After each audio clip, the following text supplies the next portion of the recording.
That's right, you are now listening to Tommy Tom's One Mic. Warning, this podcast contains explicit language, triggering or sensitive topics, and controversial discussions. Thank you so much for tuning in to Tommy Tom's One Mic. I'm Dr. Jekyll and Mr. Hyde. Flip personality, you know it's I. You never seen my kind, never seen a sliver or a slice. I'm the butcher, choice cuts, know I'm nice. You got beef? I got waggle with a knife. Now I'm gonna be wrapping up bodies up at night. Like Ray Charles, y'all know I'm out of sight. Now I'm gonna be slaying niggas, cause you know I love the life. Yo, you gotta read between the lines. I'm only gonna be moving when I'm read through all the signs. Johnny Mnemonic, I got an upgraded mind. This is for the rebels and the revolutionary minds. Cybernetic linguistics, you know I'm on my mind. Prototype the new dimension, man, that shit is mine. Future is creation and creation is sublime. Make your own legend, only happens with time. Let's hit the mic. Hey guys, welcome back to Tommy Tom and One Mic.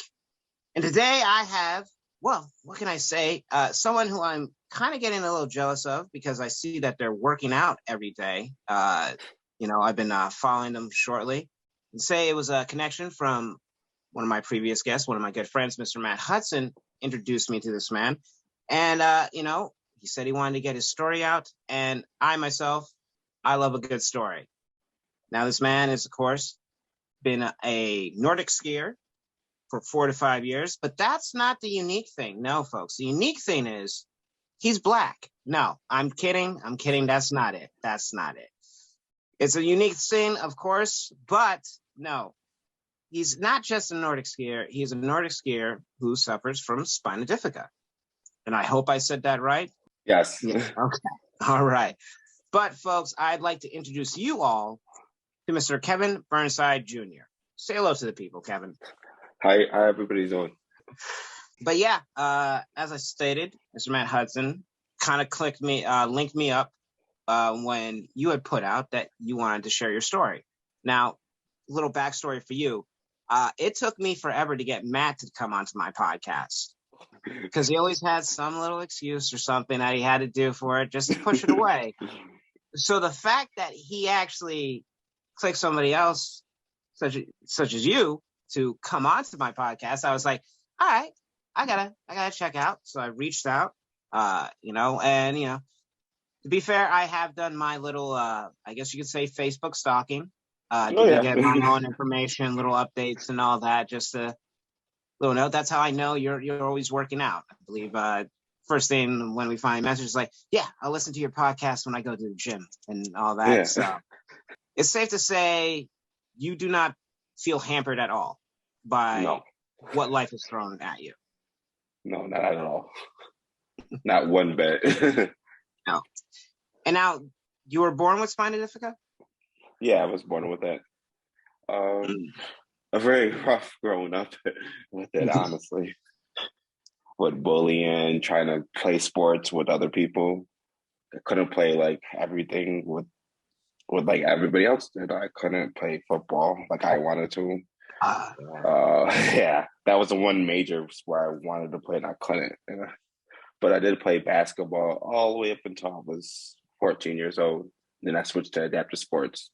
I would imagine that's like a little difficult sometimes, especially in school. Like, it does make me look back to like high school. Wow, that's like over a decade ago. I'm not dating. You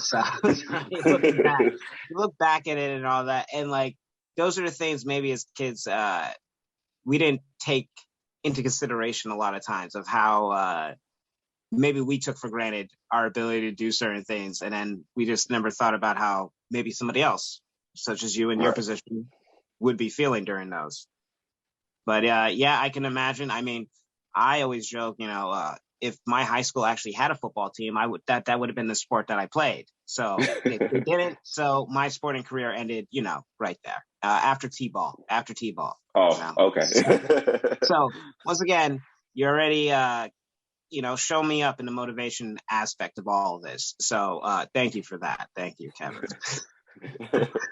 But no, you grew up, of course, everyone does, but you seem to be in good spirits. Like, so just in my little stalking, I guess you could say, I've seen there's a lot of positivity through you.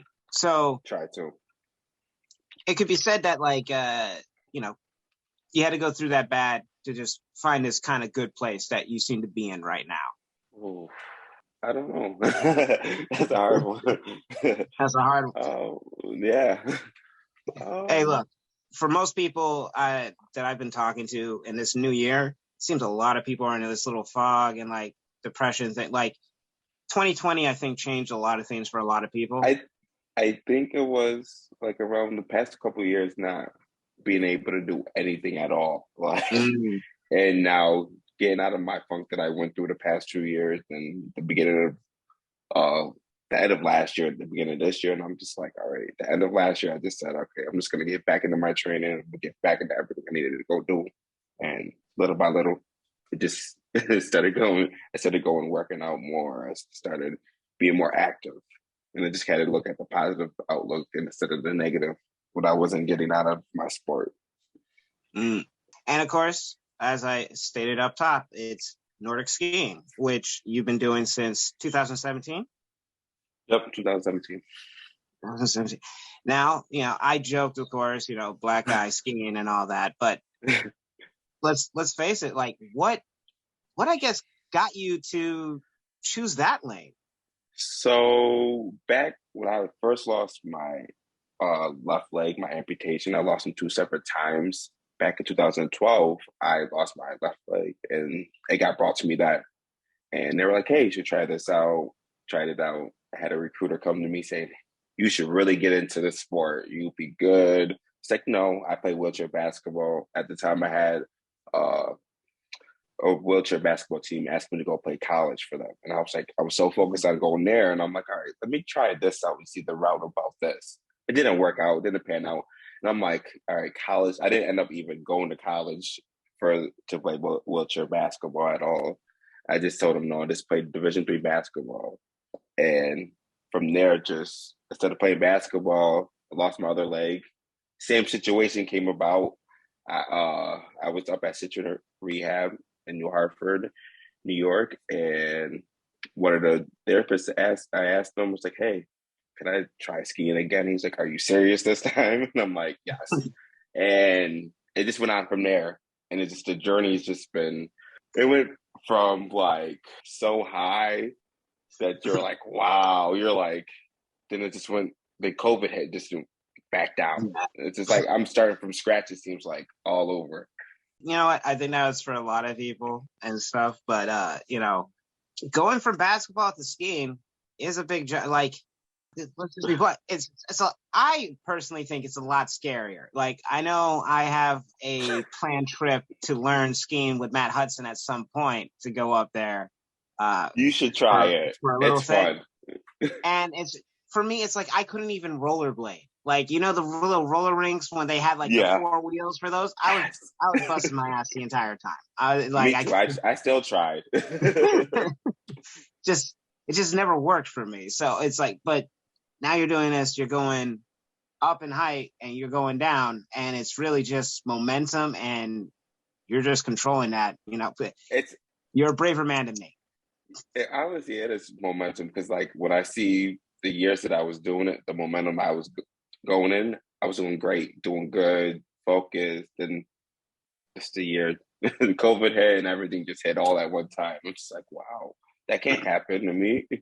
But other people, and I see other people, their momentum gained, and mine just went down. Mm-hmm. Now, were you like doing competitions or anything like that? Actually, yes. I was trying to get on the Beijing team, but I messed up my last 2 years of competition, even because of COVID. It's hard being on the East Coast and everything's Midwest. Yeah, that is the curse almost there. Yeah, whole travel and everything.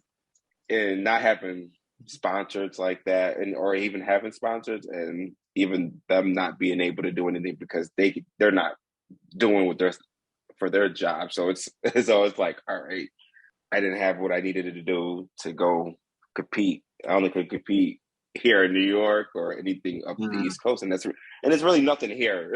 Let's be honest. In New York, Yeah, there's a little, but not like in the Midwest. There's always something going on for it.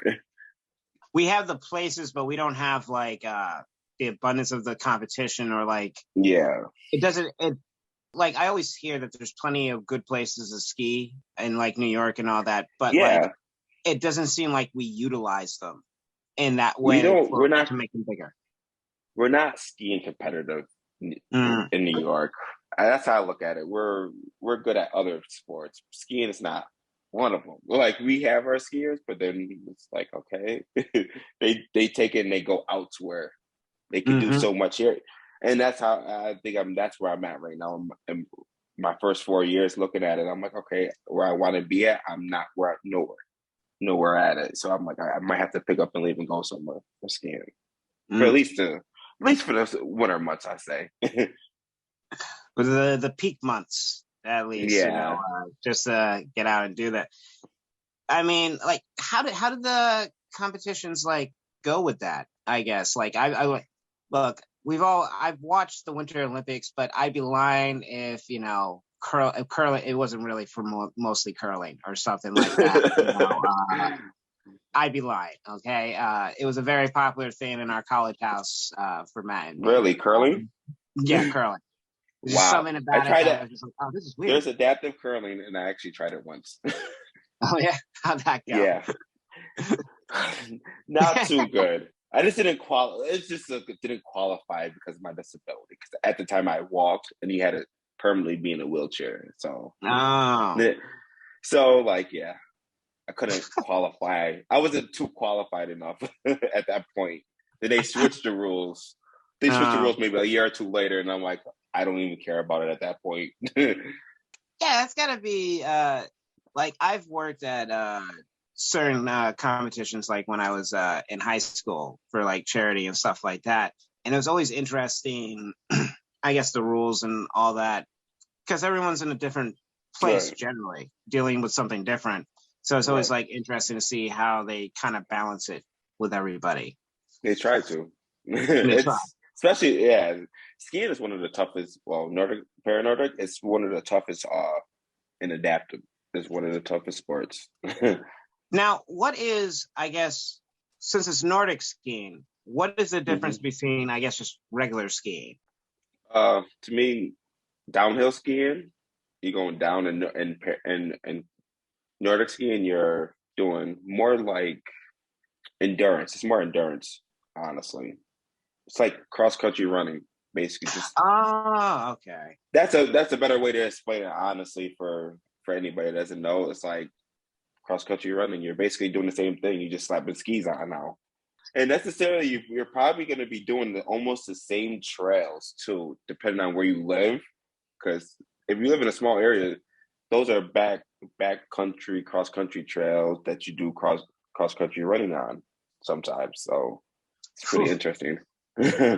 Once again, props to you and your motivation. That I think I did cross country in middle school, and I didn't. There's a lot of patience and discipline needed for those type of things. I am sure that it's like you don't kill yourself right off. Oh yeah, it's a lot of you're pushing your body to the limit, honestly. And people are like, you're crazy for doing it because you're doing a sport where most disabled people won't do. First of all, we don't want to be cold. Like that's anybody disabled. They don't want to be cold, and that's one sport you're going to be cold in, no matter what. You could have a hot day, but you're going to be cold no matter what. I don't care what you say. Even if you sweat, you're still kind of cold. You're going to feel that coldness. No, true. I mean, it's cold out here in New York. I still I work nights usually, so I don't want to wake up at night and then go outside to walk to work and stuff and just be like, oh my God, no, make it stop. But you're going a much further distance than I have to. Yeah, I think the coldest I've been on is -2. That was the start. There's the start. The start of the morning was -2. We went out, and that was up at my first year at Empire State Games. Oh, we went out for a training session on a hill, on one of the mountains, and just went totally out of the Mount Van Ho and just got out of on this mountain, just started doing drills, and it was like -2 when we started. I was like, my hands are cold. The gloves don't help. It's like, these gloves don't help. And like everything was freezing, and I was just like, I started moving more though, like, and the further we got into the trails, it got warmer. So I was like, all right, my hands are not that cold now. Well, I think like the trees probably they like hold down some warmth and whatnot. That it's not the open cold and blocks the wind. That's I would think would probably be the worst is the wind. Like I can deal with the cold, but when that wind comes, it's just it's different. It's different. It just whips across you, and you're just like, why did this happen? Like, it's like it's like one of those Mortal Kombat scenes where like he just hits you, or like Doctor Strange where the Ancient One knocks the spirit out of the guy. Yeah. It's just like floating out. That's what happens when the wind comes that by sometimes. I just lose myself. I hate it. So you've done some competitions and all that. I guess have you found like a trail that you like so far that's like been like your favorite to do? So far, I skied so far these past couple years. I skied a lot of the trails. I'll say Utah, Lake Placid, definitely Lake Placid, the old Mount Van, where they used to have the Winter Games. Yeah, those trails. Yes, actually, that's where I won 3 medals at. Actually, back there. I haven't been on the new trails over there yet, but I'll say Utah and Lake Placid are my 2 top. I like a lot. And the Utah trails is the same ones that they did in the Olympics, in the Paralympics when they had them there. So 2 good places. Nice. Now, I guess with competitions and all that, you of course mentioned like sponsors and all that stuff and like that. Is there like a big clamoring, I guess, or like I guess with like, you know, with 2020, everything going, everyone's looking for sports. Like I have a friend who works in like production, and he's like been like filming stuff, and he usually filmed like competitions. But with the pandemic, a lot of that closed, and then they started opening up certain things quicker and all that, and you're seeing new interest in other stuff. So I'm wondering if maybe, you know, now you're getting back out there, are you seeing a little more, I don't know, like excitement coming back a little? You're starting to see more people out there showing what they can do. Like you said, COVID hit. You couldn't really do what you really wanted to do. You couldn't. I knew I couldn't do what I really wanted to do. I couldn't post the way I wanted to post about my sports or anything, or even go to my sponsor gym. That's one of my sponsors. They sponsored me through a gym, and I couldn't go there through COVID. So it's just like I couldn't even do anything that I truly wanted to do within my sport. And then now that COVID's kind of, I mean, I can't say it's over yet. It's not even close to where it being over. Don't jinx it. Look, I probably said, like, all right, we're back. No. I say the same thing. It's just like, all right, let's just say we're in this little shell right now with COVID, and we're starting to open things. Yeah, we're starting to open things, and like, it's hard for like other people. Like, there's a lot of restrictions still at competitions that even somebody that wants to do media, sometimes you can even have, like, if you're not that top media person, you're not getting in that competition to even get pictures, a video, or interview, or anything like that. You have to be that top of that list, people, or you're not getting in. And it's just like, wow, you're starting to see that though.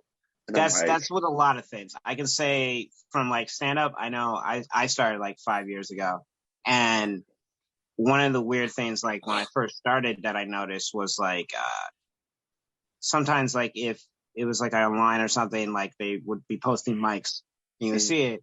Sometimes like bookers will ask like about your social media, like how many followers do you have and stuff like that, and you can see that becomes more important than the actual, I guess you can say, talent and stuff like that. Right. And, when you talked about the sponsors, I envisioned that it's probably similar in the sense of like just trying to deal, and like they're looking at you, they're like, all right, we can use that or something. Story. Right. It's all about a story, I guess. And It's all that person, honestly. Like, yeah, I feel it's like they don't own you, but like now you're kind of their property when you think about it. Like, all right, you have to do this, your or brand. they're not gonna. Yeah, like you have to do this, or we're not gonna sponsor you through your competitions or your whatever you need to go do. You're just like, I can't do any of that stuff that you guys want me to do. Like, Yeah, it becomes tough. But I mean, still, you managed to get some. You've been, yep. You have done the competitions, yeah.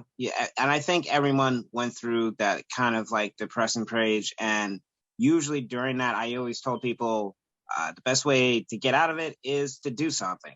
And I think just from what you were saying, it seemed like you had reached that point. It's like, I'm tired of not doing anything. I need to get back out there and actually do something instead of like, I don't know. It was more that when I watched the Summer Olympics, more Olympians come out with their mental health and saying, hey, this is really taking a toll on me. This. You guys don't realize I have to train 4 or 5 years and miss holidays, birthdays, certain things that a lot of people don't realize when you're training for a games or for training for like a Team USA.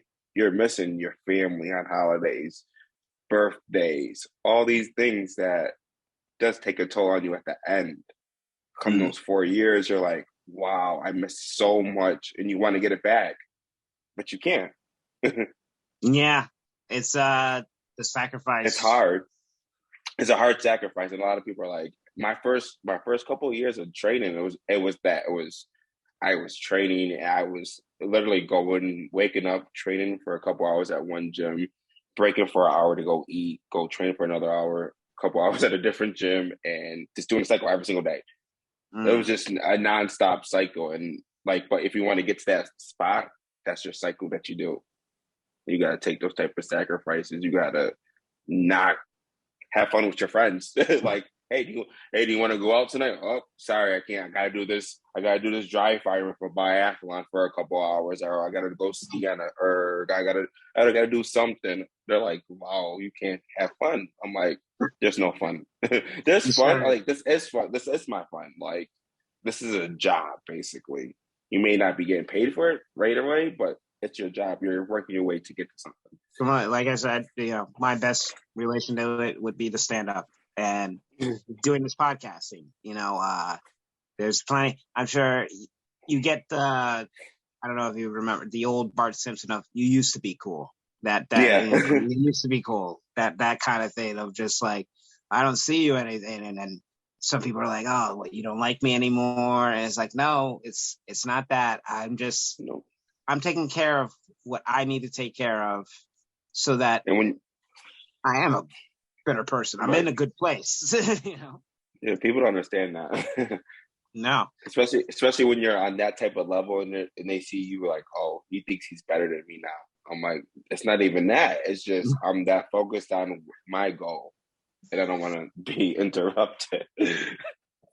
There's just like no way for you to actually like look good in a situation sometimes, to like those people that have known you the longest or something. That is just like, damn if I do, damn if I don't. It's like, hey, I gotta keep doing this, so that And I think sometimes they forget that, like, sometimes you're doing it also so that, like, I know for me, I'll speak for me personally. It's like sometimes I do a lot of my stuff because I'd like those people to be able to look at our relationship proudly and be like, hey, I know that person. I want to be that, make up for my past mistakes or stuff like that. Right. And, it's a whole journey that, pretty much everyone has to go through. Yeah, that's the best feeling, though, to me. Like, even if I'm not around you and you can say, hey, I know that person. I know him before this happened, before all that. I'm like, yeah, that's a good feeling. And, you're doing sports and athlete. Like, you are working towards becoming, hopefully, an Olympian. I assume that is the goal. My goal is Team USA. Now. Definitely is. Mm-hmm. And, like, you've only been doing it for almost 5 years now and stuff like that. And I'm sure you feel that pressure a lot of times on yourself. I feel a lot of pressure just because like I'm trying to do something that nobody's done in my city alone. We have Erin Hamlin. I know a lot of people have heard of her before. Erin Hamlin. She did luge, and she lives maybe 30 minutes away from my city. And everybody always say, "Oh, we have Olympian or Paralympian." I'm like, we don't though. Like, we don't have somebody from Utica. We have people from the outskirts. You don't have somebody actually from Utica representing your country. You have people in the little towns. No, I want to be like the first to be that person to represent. It's more pressure to me though. Yeah, but sometimes that's what you need for the motivation. It's not so much like that beating yourself up to make yourself to do that. It's more so like I just need that little thing, that little kick to like keep going and all that. It's like I have this all set up. And I mean, just from what you've told me, you know, you were doing basketball. There was always a drive. There's always this drive to achieve more than what maybe others would, you know, perceive or think that you could achieve and all that. And I think with the Nordic skiing, you found this like lane, which is like you can make your own. And as I've said, that is very let me say that word tie. Commendable. There we go. I got it. But I guess in your journey, like, has there been a lesson or lessons that you've like kind of learned along the way that like you even carry now that like you can apply to just even your life? Not trying to beat myself up over something I can't help, honestly, because that's what I do. I beat myself up over something. Like if I mess up in a race or anything like that, I just lose my focus and I'm just like, I can't do that anymore. You're your hardest critic.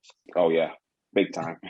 If I feel like I should have done better, and I'm like, yeah, even if I did good in that race, I'm like, no, I didn't. Nope, I didn't do good. No, I didn't. But results show that I did. But in my eyes, no, I should have done way better than that. Do you think sometimes it's like hard to kind of like, I guess, just accept that, hey, I did it. You know, I did it and all that. It's like that's you have that drive that's still not enough. It's like, yeah, I can say that I did it, but I still want this. I want more.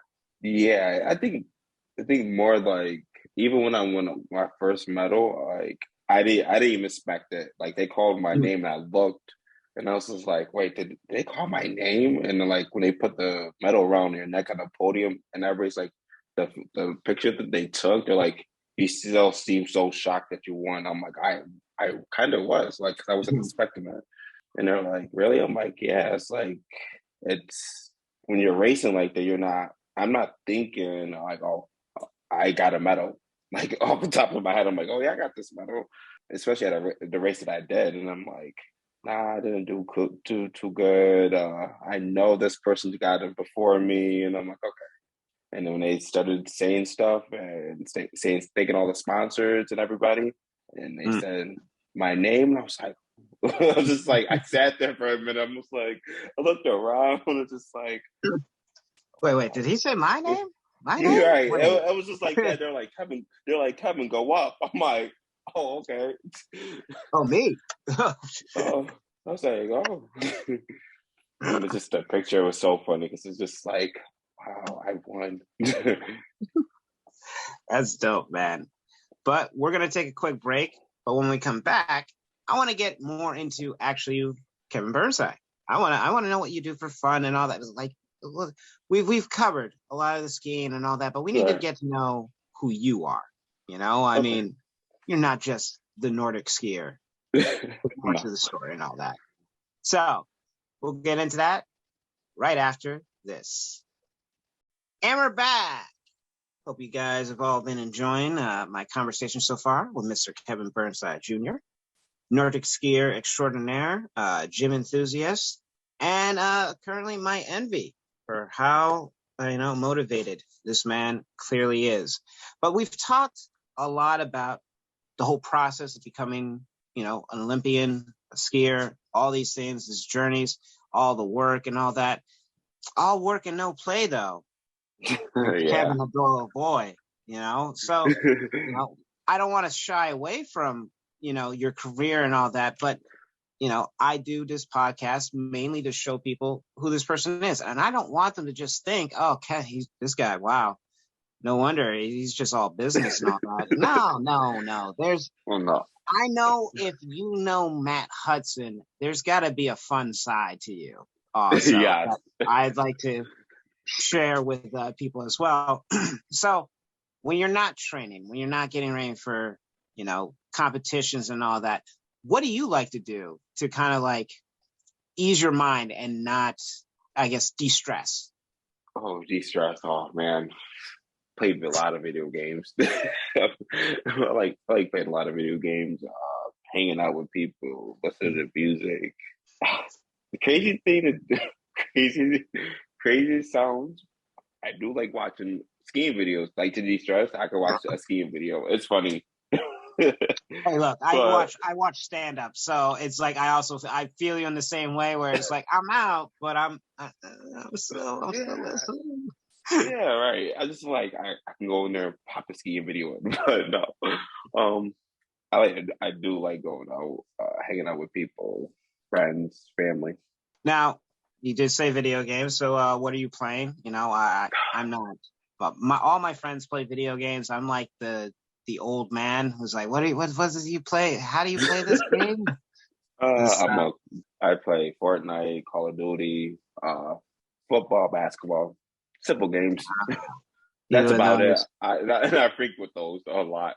Grand Theft Auto. That's all those games I will play. I mean, back in the day, before the house, when Hudson and me lived together, it was, of course, Smash Brothers to settle any argument in the house. Smash Brothers all day, every day, and of course, a little Mario Party and stuff like that. Those are, those group little things. Those are the old school. Mm-hmm. The kids would now say this. That's old school games. Yeah, but you guys don't understand. Those games were good. Yeah, those were battles. Your games came. It's Call of Duty. You mean GoldenEye? Right, exactly. GoldenEye. That was our Call of Duty. Yeah, I wanted that gold gun. If you had that gold gun, nobody was gonna beat you. I swear. No. All right. So I don't know if you noticed this, but there is a thing with Oddjob and Jaws, where Jaws is so big that Oddjob always had the advantage because he was short. So Oddjob you always had to aim down whenever you had to go. Oddjob was the shortest character, so it was like a cheat almost. That's funny. I was like, oh, I forgot how we realized. Actually, no, I know how we did. My friends, they always had the games, and eldest brother, who I also had on the show, Lex, he liked to bully a little, so we would do the paintball guns with them. So he'd be like, hey, don't move or you're getting shot. So you just say, dance for me or something, or he'll like shoot around your head with the paintball that you could actually see it and stuff like that. Oh my God. That was the game.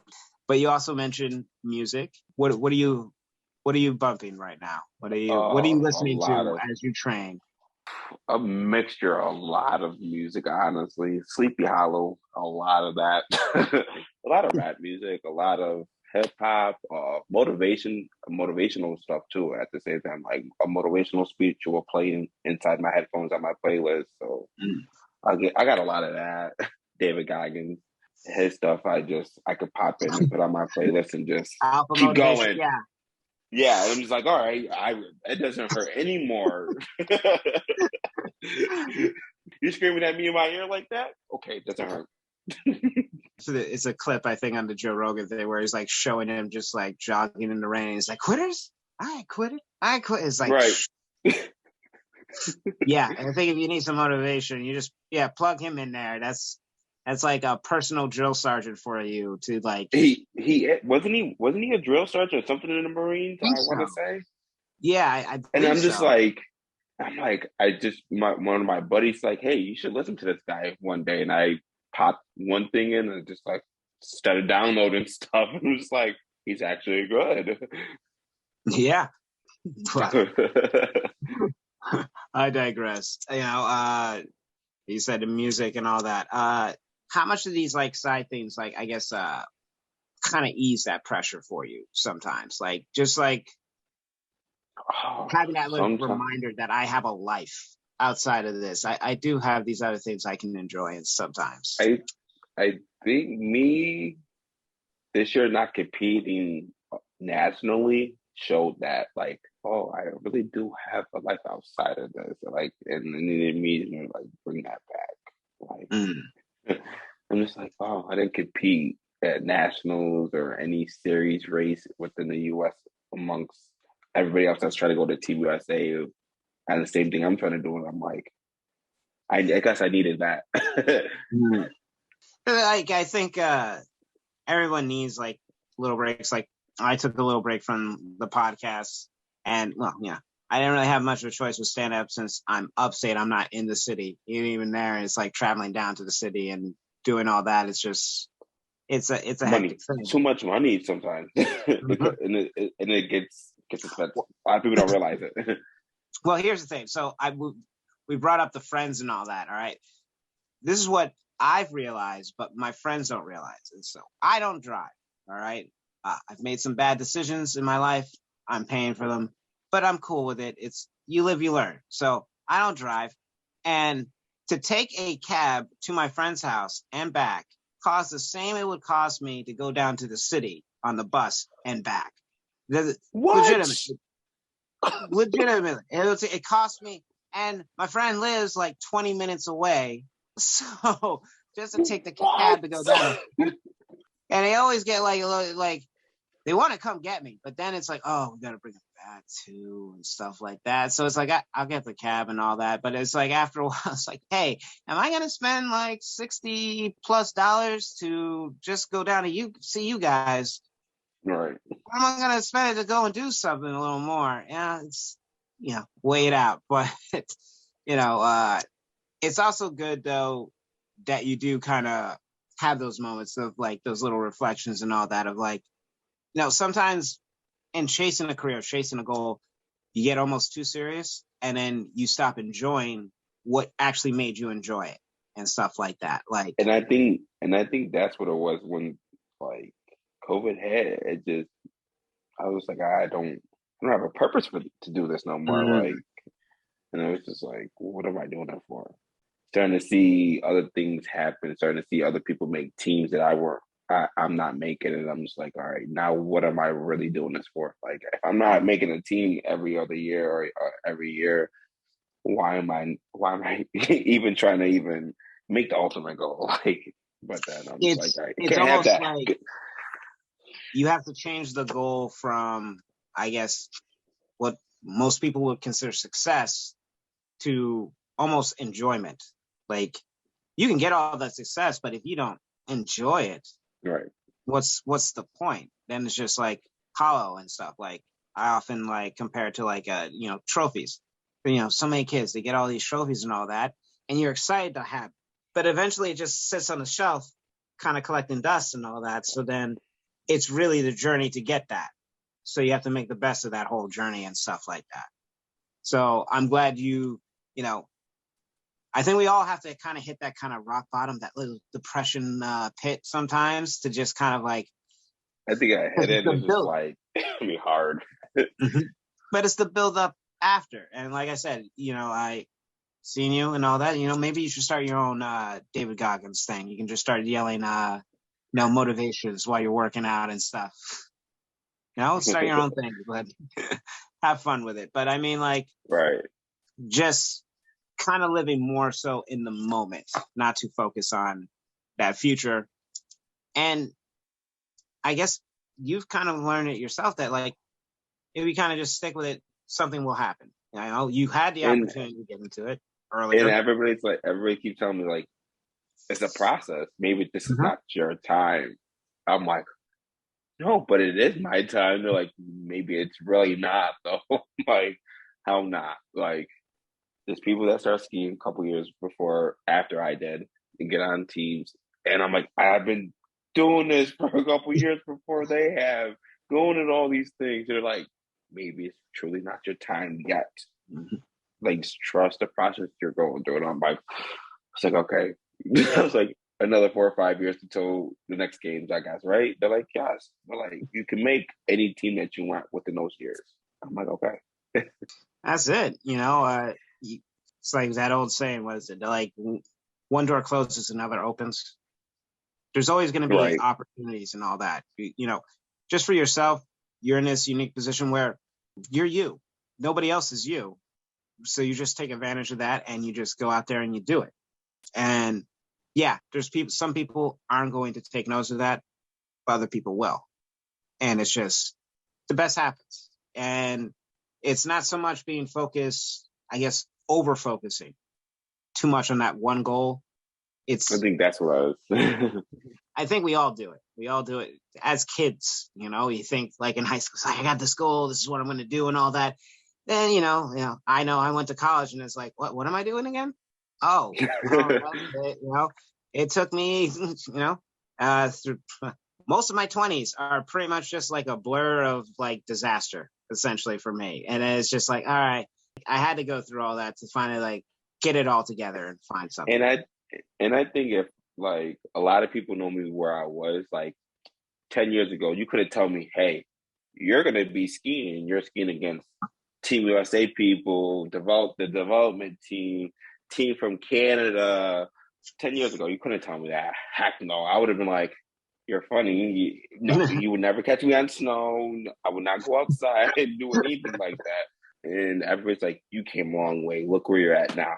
I'm like, yeah, but I'm not done yet. Like, it's just started. It's just started. I'm not done.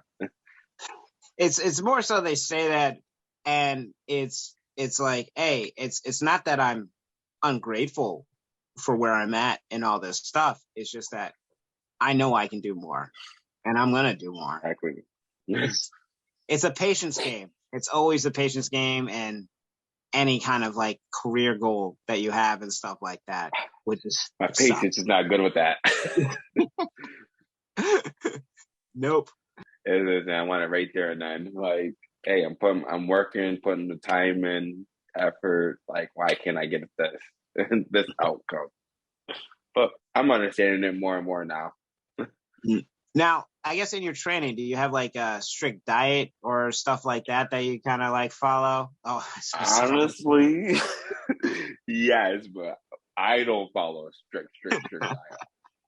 Like when I first started training, yes, I was following this diet, and no, not anymore. But I had to get my nutrition back, honestly, because I just got asked by one of the coaches. Hey, they're like, how's your nutrition? And I'm like, well, my nutrition sucks. I'm like, I'm sorry, but like I can go eat a whole bag of chips right now if I wanted to. But I know I have to cut all that. Like once, like when I'm really into like my season, I have to cut all that junk food and all that crazy stuff out. So what's your favorite cheat food? All right, we'll if we need to, we'll edit this out so your coaches don't hear it or anything. But what's the cheat food? What's the cheat food? The cheat food? Going out to eat and eating like anything fried food, honestly. No, I won't. Thing is, the one thing I did cut out and I can keep cutting out, and I really don't like it, it's fast food. I do not like fast food anymore. Like, that's one thing I do not like anymore. But like anything else, like I can go to a soul food restaurant. Oh, give me that fried chicken, that baked macaroni and cheese. I don't care. Get it all, pile it up. But I know at the end of the day, yeah, I can't be eating that. I can jump on my burger and feel it the next day, and it's just like, wow, yeah, I shouldn't be eating that type of stuff. Fried food, oh man, yeah, I don't know. I don't like the fast food. I feel you on that. Like, I haven't really eaten fast food. Like, friends would be like, I'm stopping in at Wendy's or something. I'm like, yeah, you can do that. You know what's crazy? I just found out Lake Placid had a McDonald's, a fast food place actually in Lake Placid just the other day. Didn't know that. Because all the times I've gone, I stay at the Olympic Training Center.